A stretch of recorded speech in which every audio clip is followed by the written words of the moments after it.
Hey there, my name's Tony, and I'm the creator of Odd Gob Games. This is day 2 of Morktober, where I'll be putting together a different Morkborg compatible monster every day of October. Today's prompt is silver. Right off the bat with designing today's creature, I knew that I wanted to do a werewolf, but I also knew, strangely enough, that I wanted to have like molten silver poured over his head, kind of trapping him in this kind of weakened but also extremely angry werewolf form. As far as the illustration goes, I really struggled today with getting the right pose and the shapes and the anatomy down. I basically tweaked and fiddled with it the entirety of the recording process. There's even some bits that got snipped out to where I finally found, a shape and a dynamic place for everything to be in that I was actually happy with. Today's entry, I definitely went over the hour limit I'm giving myself to work on each entry, each creation. Hopefully it doesn't start a pattern. I'm only 2 days in and I'm already going way over my time limit.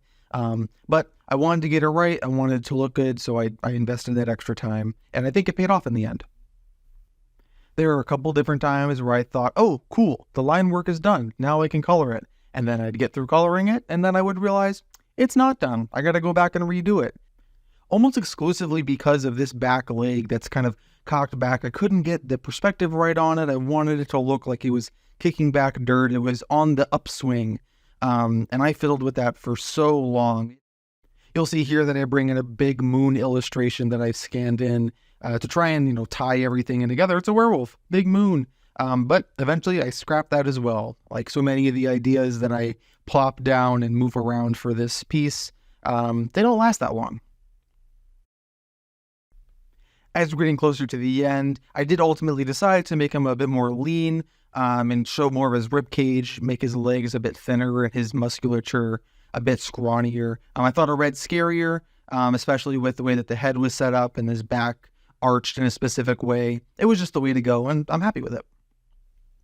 My favorite part of this illustration is actually the head, something that I finished pretty early on. I'm really happy with how angry and vicious it looks, the kind of molten silver that I have all glocked up and spewing out of its mouth, and the chrome dome that he's got going on.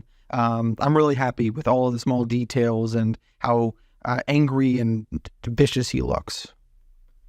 I do eventually go back once more and mess with the line work and the coloring, and eventually I get to the layout work and adding textures to everything, but I'm going to go ahead, fast forward through all of that, and just get to the final result. This is Dr. Nautawolf. Pouring molten silver over his head, the doctor sought to end his monthly transformations. Unfortunately, the enraged beast is all that remains now.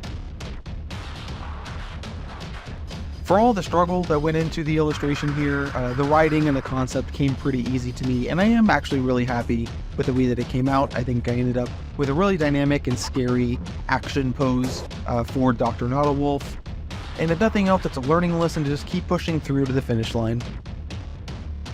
This first page on the screen is free, but if you'd like another page of tables, writing, and artwork, you can go ahead and throw $1 or $2 my way at oddgobgames.itch.io, where I have both the free and full version available. While you're there, feel free to check out some of the other entries, as well as anything else that I've put up on my itch. For daily updates and behind-the-scenes looks at each of my entries, you can follow me on all of my socials, Twitter, Instagram, and TikTok at oddgobgames. Tomorrow's prompt is Claw. Until then, stay safe.